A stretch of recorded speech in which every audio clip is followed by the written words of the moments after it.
Hey guys, it's Joe Tunney here at Larson Mitsubishi here in Tacoma and Larson Hyundai in Tacoma, where we find ourselves inside their showroom floor. We also have a soon-to-be-named dealership next door that we're going to be opening in the coming weeks, and we're certainly going to be letting you know all about that. Have a lot of fun cars next door over there. Certainly one of the most fun cars we have, and that anybody has for that matter, is the last of its kind 2015 Final Edition Mitsubishi Evolution 10, and there are only 1,600 of these built for the United States market, so it's certainly going to be a very exclusive car of one of the most signature sports cars of at least the past 20 years. The Evolution coming out in 1993, the Evolution 1 in Japan didn't come out until 2003 in the United States. By then it was already the Evolution 8. Let's pop the hood on this one and take a look inside. All Evolutions are exactly the same.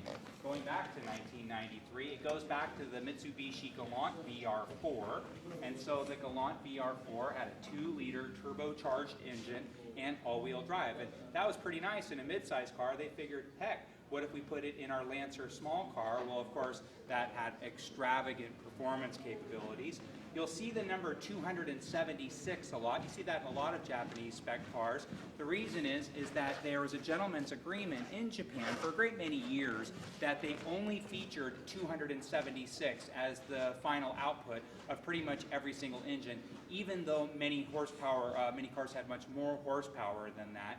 They've kind of broken from that tradition over the past handful of years, and this final edition is showing 303 horsepower to go with 305 pound-feet of torque. Now, taking a look, this is a pretty lightweight car, all things considered. It's 3,576 pounds.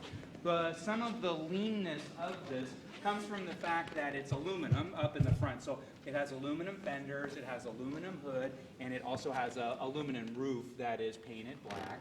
It has Brembo brakes front and rear. It also has 2-piece Brembo brakes that are huge in the front, 13.8 inches, and in the back they're pretty big as well. At 13 inches, there are 2-piece Brembos in the front. And so with 4 piston calipers, so this car stops from 60 to 0 in very, very close to 100 feet, which is incredible.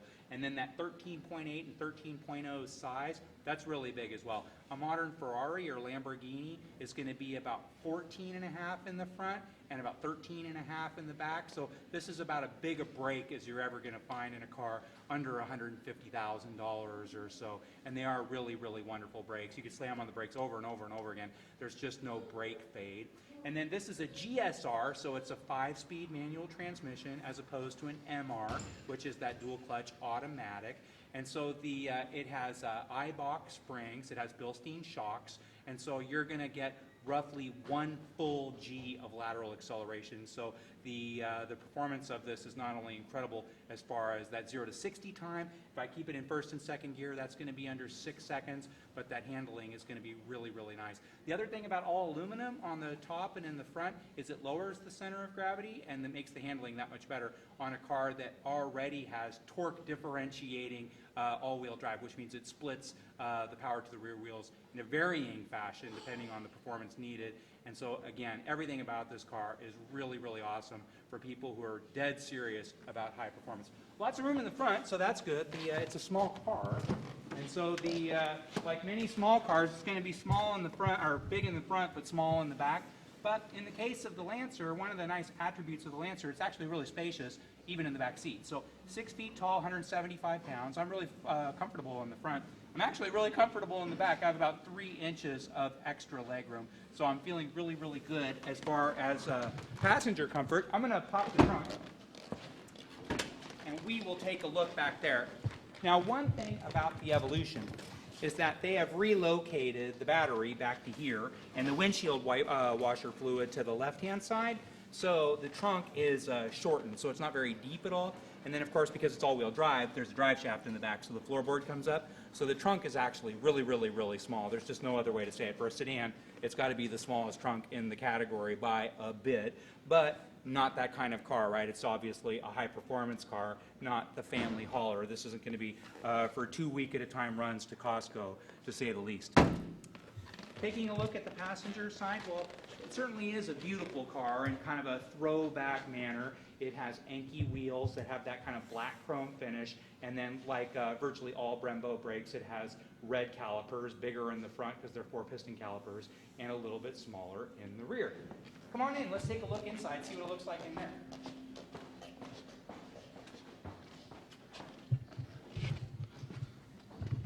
Now, I know a lot of people would say this car is kind of a dinosaur in the world of sports cars, and I'm the first to say I totally agree with that.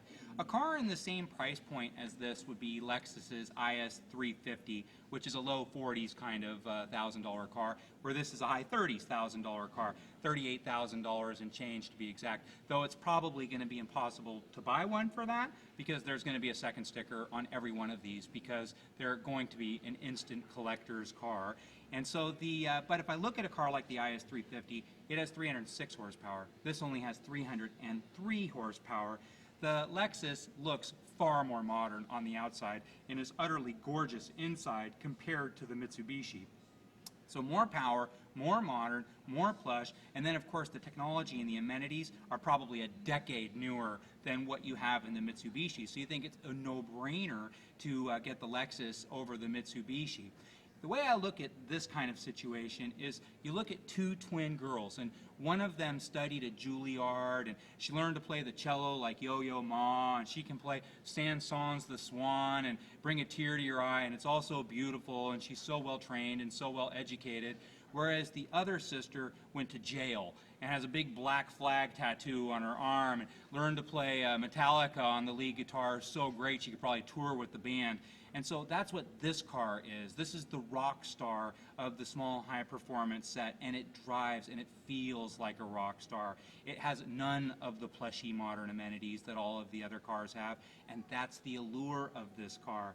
However, it is a dream car for 16-year-olds, not 40-year-olds, and so it goes the way of the dodo bird, and this is the final edition of a legendary vehicle.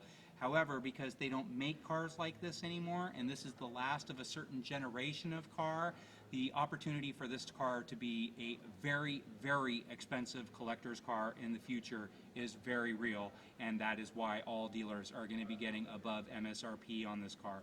If you have any questions about anything in the Mitsubishi lineup, in our Hyundai lineup as well, or you'd like any details on this particular Mitsubishi, we just got it into our showroom floor this afternoon, and we wanted to make sure we got it online for you and let you know all about it.